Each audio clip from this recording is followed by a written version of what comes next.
ఓం నమో వెంకటేశాయ. నిన్న ఏం కోరికలు కోరుకోవాలో తెలుసుకున్నాం కదా. ఏం కోరికలు కోరుకోకూడదో ఇప్పుడు మనం తెలుసుకుందాం. మరొక చక్కనైనటువంటి కథ పూర్తిగా వినండి, మీ అభిప్రాయాన్ని తెలియజేయండి. ఒక రాజ్యంలో ఒక రాజు ఉన్నాడు, చాలా పెద్ద రాజు. 4 భార్యలు ఉన్నారట. ఆ రాజుగారికి ఒకరోజు కార్యార్థమై 4 మాసాలు వేరే రాజ్యానికి వెళ్ళవలసినటువంటి కార్యం ఏర్పడింది.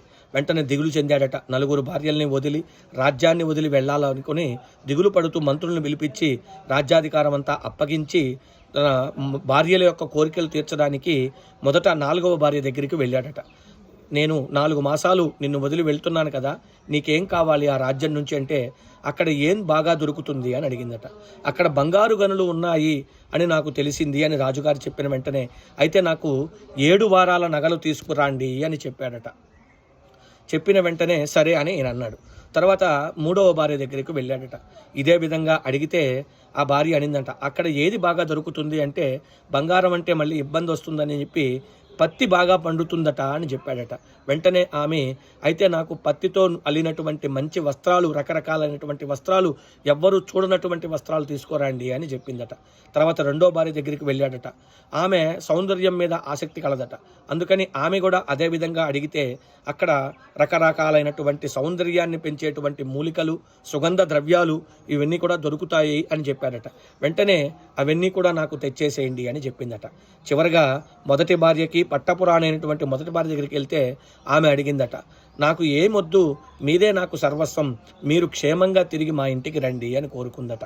అదేవిధిగా సంతోషించి రాజు ఆ రాజ్యానికి వెళ్ళి చక్కగా 4 మాసాలు తన కార్యం ముగించుకుని వచ్చి ఎవరెవరు ఏమైతే కోరుకున్నారో వాళ్ళకి అవన్నీ ఇచ్చాడట. 4వ భార్య చక్కగా రోజుకొక ఆభరణాలు వేసుకొని సంతోషపడుతుందట.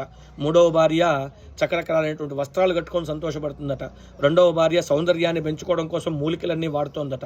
1వ భార్య మాత్రం భర్తతో సంతోషంగా ఉందట. ఈ మిగతా ముగ్గురు కూడా రాజుగారి ఇంటికి రాకపోవడం చూసి ఆ కోపంతో మొదటి భార్య దగ్గరికి వెళ్ళి అరిచారట, నీవే కట్టేసుకున్నావా భర్తని, మాకు కూడా భర్తే అని. అప్పుడు రాజుగారు చెప్పారట, మీరు ఏమైతే కోరుకున్నారో అవి మీకు పంపించాను. ఈమె నన్ను కోరుకుంది, అందుకే నేను ఇక్కడ ఉంటున్నాను అని రాజుగారు చెప్పారట. అప్పుడు మిగతా 3 రాణులకు కూడా కనువిప్పు కలిగి ఇంటికి తిరిగి వెళ్ళిపోయారట. దీన్ని బట్టి మనం అర్థం చేసుకోవాల్సింది, ఎవరినైనా ఒక కోరిక కోరే ముందు సరైనటువంటి కోరిక మనం కోరుకోవాలి. అదేవిధంగా భగవంతుని చెంతకు వెళ్ళినప్పుడు మనకి సరైన కోరిక ఏదో అది కోరుకోవాలి తప్ప విచిత్రమైనటువంటి ఇడ్లీ సాంబార్లో చట్నీ లేదు, డబ్బులు ఇవ్వు, పదవులు ఇవ్వు, ఇవి కోరుకోకూడదు. తెలుసుకుందాం, మంచి కోరికను కోరుకుందాం, మోక్షాన్ని పొందుతాం, స్వామి అనుగ్రహాన్ని పొందుతాం. నమో వెంకటేశాయ.